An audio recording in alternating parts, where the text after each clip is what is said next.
Air ಟಿನ್ಗಳು ಅಂತ ಸಿಗ್ತಾ ಇದೆ. ಅಂದ್ರೆ ಒಳ್ಳೆ ಪ್ರದೇಶದಿಂದ ಗಾಳಿಯನ್ನ ಒಂದು ಡಬ್ಬಕ್ಕೆ ತುಂಬಿಸಿ ಮಾರ್ತಾ ಇದ್ದಾರೆ ಡಾಕ್ಟರ್. ಆ ದಿನಗಳು ನಮಗೆ ಬರುವಂತದ್ದೇನು ಬಹಳ ದೂರ ಇಲ್ಲ. ಡಾಕ್ಟರ್ಗೆ ಆಶ್ಚರ್ಯ ಆಗ್ತಾ ಇದೆ, ಒಂದು ಟಿನ್ನಿಗೆ ಎಷ್ಟು ದುಡ್ಡು ಅಂತ. ಅದರಲ್ಲಿ ಒಳ್ಳೆ ಪ್ರದೇಶಕ್ಕೆ ಒಂದು ಪೀಕ್, ಈ ಗುಡ್ಡ ಇಂಥ ಕಡೆ ಹೋಗಿ ಗಾಳಿನ ಸಂಗ್ರಹ ಮಾಡಿ ಟಿನ್ ಮಾಡಿ ಇಡ್ತಾ ಇದ್ದಾರೆ. ತೂಕ ಇರಲ್ಲ, ಗಾಳಿ ಮಾತ್ರ ಅಲ್ವಾ, ಅದನ್ನ ತಂದು ಸೇವನೆ ಮಾಡ್ಕೊಳ್ಳೋದು ಬೇರೆ ದೇಶಗಳು ಆಲ್ರೆಡಿ ಶುರುವಾಗಿದೆ ಅದು. ಸೊ ನಮಗೆ ಬರುವಂತದ್ದು ದಿನಗಳು ಬಹಳ ದೂರ ಏನಿಲ್ಲ. ಗಾಳಿಯನ್ನ ಮಾರ್ತಾ ಇದ್ದಾರೆ. ನೀರ್ ಮಾರದ್ ಮುಗ್ದೋಯ್ತು ಬಿಡಿ, ಹಳೇದಾಗೋಗ್ಬಿಟ್ಟು. ವಾಟರ್ ಪ್ಯೂರಿಫೈಯರ್ ಕೇಳ್ತಾ ಇದ್ವಿ, ಏರ್ ಪ್ಯೂರಿಫೈಯರ್ ಆಲ್ರೆಡಿ ಕಾಮನ್ ಆಗಿದೆ ಇವಾಗ. ಏನ್ ಹೇಳ್ತೀರಿ? ಇಲ್ಲ, ನ್ಯಾಚುರಲಿ ಜನಗಳಿಗೆ ಅವೇರ್ನೆಸ್ ಬರುತ್ತೆ. ತಾಳಪ್ಪ, ಈ ಸರ್ಕಾರ ನಂಬಿದ್ರೆ ಇವ್ರನ್ನ ಆಗಿದಲ್ಲ, ನನ್ನ ಆರೋಗ್ಯ ನನ್ನ ಕೈನಲ್ಲಿ. ಸ್ವಲ್ಪ ಸಜ್ಜನ ಯಾರು ಅಂತ ಹುಡುಕೋ ಪರಿಸ್ಥಿತಿ ನಮ್ದು. ಹೌದು ಸರ್, ನ್ಯಾಚುರಲಿ ನನ್ನ ಆರೋಗ್ಯ ನನ್ನ ಕೈನಲ್ಲಿ. ಸರ್ಕಾರ ನಂಬಿದ್ರೆ ಆಗಲ್ಲ. ನಾನಾದ್ರೂ ಪ್ಯೂರ್ ಗಾಳಿ ತಗೊಳ್ಳೋಣ. ನಾನು ಪ್ರತಿ ಸಾರಿ ಚಿಕ್ಕಮಗಳೂರಿಗೆ ಹೋಗಿ ಬರೋಕ್ಕಾಗಲ್ಲ. ಹಾಗಾಗಿ ಅಲ್ಲಿಂದ ತಂದಿರೋ ಗಾಳಿನ ರೊಕ್ಕ ಕೊಟ್ಟು ಒಂದು ಡಬ್ಬ ಟಿನ್ ಮಾಡಿ ಇಡ್ತಾ ಇದ್ದಾರೆ ಡಾಕ್ಟರ್. ಅದಕ್ಕೊಂದು ಬ್ರ್ಯಾಂಡ್ ಗಳನ್ನ ಇಡ್ತಾ ಇದ್ದಾರೆ. ಇದೇ ರೀತಿಯ ಆಶ್ಚರ್ಯವನ್ನ ಒಂದು ಮಿನರಲ್ ಬಾಟಲ್ ನ ಮಾಡ್ಬೇಕಾದ್ರೂ ಪಟ್ಟಿದ್ರಂತೆ. ಆಗ ಈಗ ಕಾಮನ್ ಆಗಿದೆಯಲ್ಲ, ನೀರ್ ಮಾರ್ತಾ ಇದ್ದಾರೆ. ಗಾಳಿನೂ ಮಾರುವಂತಹ ದಿನಗಳು ಬಹಳ ದೂರ ಇಲ್ಲ. ಏನ್ ಮಂಜು ಅವರೇ? ಖಂಡಿತ ಮೇಡಮ್. ಈಗ ಸರ್ಕಾರಗಳು 5 ಗ್ಯಾರಂಟಿಯನ್ನು ಕೊಟ್ಟಿದ್ದಾವೆ. ಈಗ 6ನೇದು ಒಂದು ಯಾವುದೋ ಕೊಡ್ತಾ ಇದ್ದಾರೆ.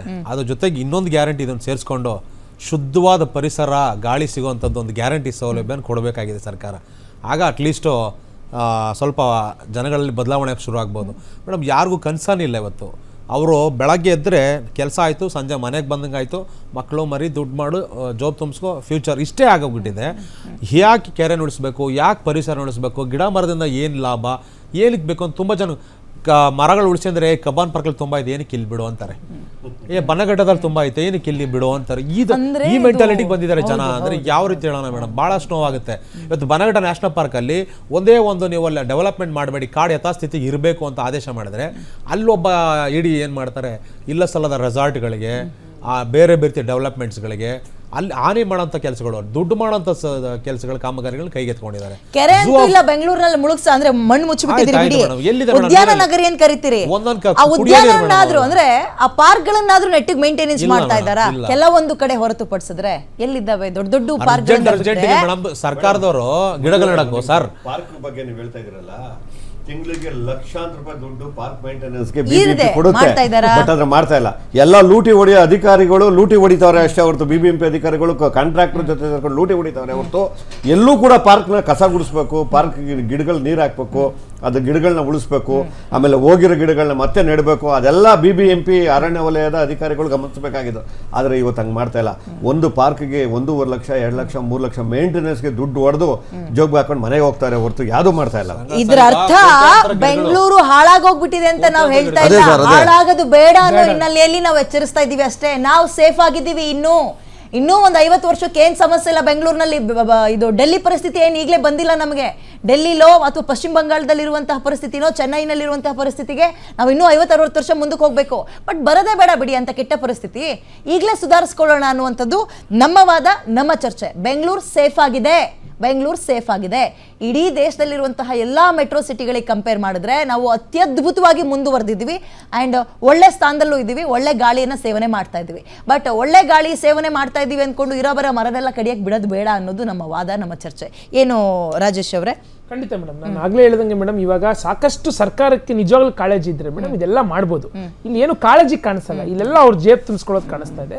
ಆಮೇಲೆ ಸರ್ ಹೇಳ್ದಂಗೆ ಇವತ್ತು ಎಲ್ಲ ಇವಾಗ ನೋಡಿ, ಜೂನ್ 5 ಬಂತು, ಎಲ್ಲ ನಾಟಕ ಆಡ್ತಾರೆ, ಸಸಿ ಕಟ್ಸೋದು, ಎಲ್ಲ MLA ಗಳು MP ಗಳು ಹೋಗಿ ಸೋಷಿಯಲ್ ಮೀಡಿಯಾಗಳಲ್ಲಿ ಪೋಸ್ಟ್ ಹಾಕಿ ಡಾಕ್ಟರ್ ಗಿಡಗಳ ಜೊತೆಗೆ ಒಂದು ಪಾಟ್ಗಳ ಜೊತೆಗೆ ಫೋಟೋ ತೆಗೆದು ಹಾಕೋದು ಮುಗೀತು. ಅವತ್ತು ಒಂದಿನಕ್ಕೆ 5 ನಿಮಿಷಕ್ಕೆ ಮುಗೀತು. ಶೇಮ್ ಅನ್ಸುತ್ತೆ ನಮ್ಗೆ. ಇವತ್ತು ಒಂದು ಮಾತು ಹೇಳಿದ್ರು, ಕಾಂಗ್ರೆಸ್ ಗಿಡಗಳು ಮಾರಕ ಅಂತ.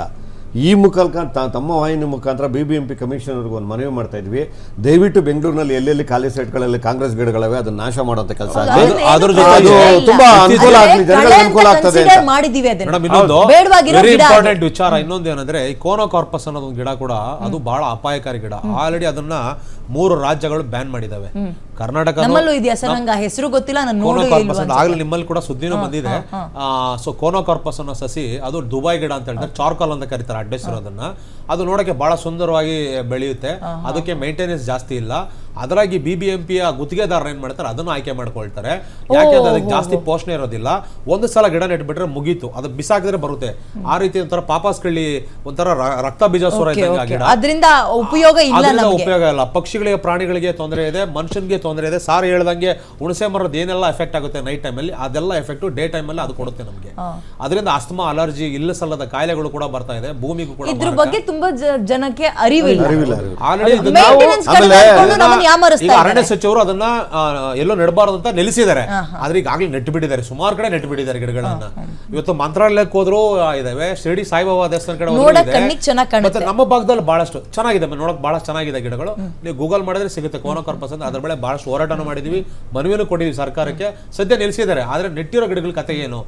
ಅದ್ರ ಜೊತೆಗೆ ಅಕೇಶಿಯ ಗಿಡಗಳು ಅವು ಕೂಡ ಭೂಮಿಗೆ ಮಾರಕ.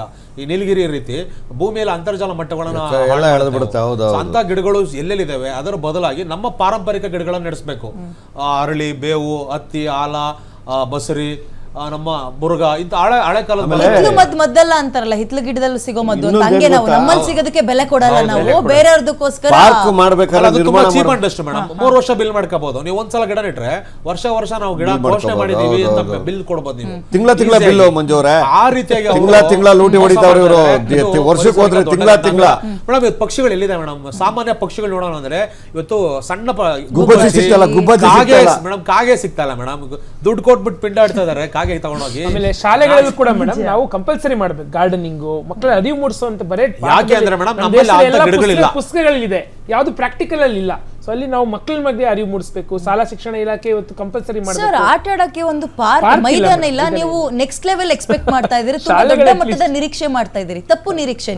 ಪರಿಸರಕ್ಕೆ ಅದನ್ನ ಬಿಟ್ಬಿಡ್ಬೇಕು. ಈಗ ನಂದಿ ಹಿಲ್ಸ್ಗೆ ರೋಪ್ ಏನಕ್ಕೆ ಬೇಕು ಮೇಡಮ್?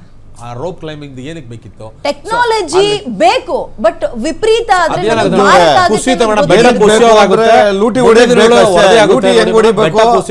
ಈ ತರ ರೋಪ್ ಹಾಕೋದು, ಆಮೇಲೆ ಫ್ಲೈಓವರ್ ಮಾಡೋದು ಮಾಡಕ್ಕೆ ಲೂಟಿ ಬೇಕು. ಡ್ಯಾಮೇಜ್ ಮಾಡ್ತಾ ಹೋದ್ರೆ ಖಂಡಿತವಾಗೂ ಕುಸಿತ ಆಗುತ್ತೆ. ಮೊನ್ನೆಲ್ಲ ಗುಡ್ಡ ಕುಸಿತಗಳಾಯ್ತು ಬಹಳಷ್ಟು ಕಡೆ. ಆ ರೀತಿ ನಂದಿ ಬೆಟ್ಟದಲ್ಲೂ ಆ ಭಾಗದಲ್ಲಿ ಕೂಡ ಗುಡ್ಡ ಕುಸಿತಗಳು ನಡೀತವೆ. ಇದು ಆಗ್ಬಾರ್ದು ಅಂದ್ರೆ ಅಂತವು ಕೈ ಬಿಡ್ಬೇಕು. ಸರ್ ಹೇಳಿದ್ರು ತುಂಬಾ ಶಾರ್ಟೇಜ್ ಆಫ್ ಸ್ಟಾಫ್ ಇದೆ, ಚೆಕ್ ಮಾಡೋರು ಯಾರು ಇಲ್ಲ. ಯಾವನೇ ಬೇಕಾದ್ರೂ ಗಿಡ ಕಟ್ ಮಾಡ್ಬಿಟ್ಟು ಅಂಗಡಿ ಓಪನ್ ಮಾಡ್ಕೊಳ್ಳೋ ಒತ್ತುವರಿಗಳು ನಡೀತಿದೆ. ಶಾರ್ಟೇಜ್ ಆಫ್ ಸ್ಟಾಫ್ ಗಳು ತುಂಬಾ ಇದೆ. ದೂರ್ ಕೊಟ್ರೆ ಬೆಂಗಳೂರಿನಲ್ಲಿ ಒಂದು ಸಿಸ್ಟಮ್ ತರಬೇಕು ಮೇಡಮ್. BBMP ಕಮಿಷನರ್ ಈ ಮೂಲಕ ಮನವಿ ಮಾಡ್ತಾ ಇದೀವಿ, ದಯವಿಟ್ಟು ಗಿಡಗಳನ್ನ ಮರಗಳ ಕಡಿಬೇಕಾರೆ ಒಂದು ಸಿಸ್ಟಮೆಟಿಕ್ ತಗೊಂಬನ್ನಿ. ಆಮೇಲೆ ಅದಕ್ಕೊಂದು ಕಾನೂನು ತಗೊಂಬನ್ನಿ. ಯಾರಂದ್ರೆ ಅವ್ರು ಕಡಿಯೋದಲ್ಲ, ಹೆಂಗಂದ್ರೆ ಕಡಿಯೋದಲ್ಲ. ಸರ್ವೆ ಮಾಡಿ ನೀಟಾಗಿ ಯಾವ್ದು ಕಡಿಬೇಕು ಯಾವ್ದು ಕಡಿಬಾರ್ದು ಅಂತ. ಒಬ್ಬ ವ್ಯಕ್ತಿ ಹೋಗ್ಬೇಕಾದ್ರೆ ಆತನ ತಲೆ ಮೇಲೆ ಮರ ಬಿತ್ತು, ಚೂರ ಆಯ್ತು ಹೋಯ್ತು. ಅಂತದನ್ನ ಕಡಿತಾರೋ, ಯೂನಿವರ್ಸಿಟಿಗಳ ಒಳಗಿರುವಂತಹ ಮರ ಕಡಿತಾರ. ಇವ್ರೇನ್ ಬುದ್ಧಿವಂತರ ಕೆಲಸ ಮಾಡ್ತಾ ಇದಾರೋ, ದೊಡ್ಡ ಕೆಲಸ ಮಾಡ್ತಾ ಇದಾರೋ ಗೊತ್ತಿಲ್ಲ. ಅಂಡ್ ನಿಮ್ಮಂತಹ ಕೆಲವೊಂದು ವಿಚಾರ ಪೊಲ್ಯೂಟೆಡ್ ಏರ್ ಬಗ್ಗೆ ಅವಾಗ ಕೇಳಿದಾಗ, ಇವತ್ತು ಕ್ಯಾನ್ಸರ್ ಎಲ್ಲ ಕಡೆ. ನಾನು ಕರ್ನಾಟಕ ರಾಜ್ಯದ ಕ್ಯಾನ್ಸರ್ ಸೊಸೈಟಿ ಚೇರ್ಮನ್ ಇದ್ದೀನಿ. ನಿಮ್ಗೆ ಆನೆಸ್ಟ್ ಆಗಿ ಹೇಳ್ತೀನಿ, ಮೊದಲು ಗಂಡಸರು ಯಾರು ಸ್ಮೋಕ್ ಮಾಡ್ತಾರೆ ಅವ್ರಿಗೆ ಮಾತ್ರ ಲಂಗ್ ಕ್ಯಾನ್ಸರ್ ಬರೋದು. ಇವತ್ತು ಹೆಣ್ಣು ಮಕ್ಕಳನ್ನು ನಾವು ನೋಡ್ತಾ ಇದ್ದೀವಿ. ಇದು because of atmospheric pollution. Worst disease is cancer of the lung, bronchogenic carcinoma ಅಂತೀವಿ. ಇದನ್ನ ಗಮನ ವಹಿಸ್ತಿದ್ರೆ, ಎಚ್ಚರಿಕೆ ವಹಿಸ್ತಾ ಇದ್ರೆ ತುಂಬಾ ಕ್ಯಾನ್ಸರ್ ಇನ್ಸಿಡೆನ್ಸ್ ಜಾಸ್ತಿ ಆಗುತ್ತೆ. ಅದು ಒಂದು ನಾವು ಗಮನದಲ್ಲಿ ಇಟ್ಕೋಬೇಕು. ಈಗ ಏರ್ ಪ್ಯೂರಿಫೈರ್ ಬಗ್ಗೆ ಮಾತಾಡಬೇಕು. ತೀರಾ ಅಗತ್ಯ ಇದೆಯಾ ಡಾಕ್ಟರ್ ಎಲ್ರಿಗೂ ಏರ್ ಪ್ಯೂರಿಫೈರ್? ಅಲ್ಲ, ಹಾಸ್ಪಿಟಲ್ಗಳಿಗೆ ಯೂಸ್ ಮಾಡ್ತೀವಿ, ಬಟ್ ಜನರಲಿ ಏನು ನಾವೇನು ಅಡ್ವೈಸ್ ಮಾಡಲ್ಲ ಸದ್ಯಕ್ಕಂತೂ ಬೆಂಗಳೂರಿನಲ್ಲಿ. ಸೊ ಡೆಫಿನೆಟ್ಲಿ ಏರ್ ಕಂಟಾಮಿನೇಷನ್, ಎಲ್ಲಿ ರೂಮ್ನೊಳಗೆ ಜಾಸ್ತಿ ಜನ ಒಂದ್ ಕಡೆ ಸೇರ್ತಾರಲ್ಲ ಅಂತ ಕಡೆ ನೋಡಿ. ಮನುಷ್ಯ ಒಂದು ರೂಮ್ನಲ್ಲಿ ಕಂಜೆಷನ್ ತುಂಬಾ ಜನ ಇದ್ರೆ ಟೆಂಪರೇಚರ್ ಚೇಂಜ್ ಆಗುತ್ತೆ, ಕಾರ್ಬನ್ ಡೈಆಕ್ಸೈಡ್ ಜಾಸ್ತಿ ಆಗುತ್ತೆ. ಇವೆಲ್ಲ ಇರುವಂತ ಸಮಯದಲ್ಲಿ ಹ್ಯುಮಿಡಿಟಿ ಜಾಸ್ತಿ ಆಗುತ್ತೆ, ಪ್ರತಿಯೊಬ್ಬನ ದೇಹದಿಂದಲೂ ಕೂಡ ಪರ್ಸ್ಪಿರೇಷನ್ ಆಗುತ್ತೆ. ಅಂತ ಜಾಗದಲ್ಲಿ ಕ್ರೌಡೆಡ್ ಪ್ಲೇಸಸ್ ನಲ್ಲಿ ಏರ್ ಪ್ಯೂರಿಫೈರ್ ಬೇಕು. ನ್ಯಾಚುರಲಿ ನಮ್ಮ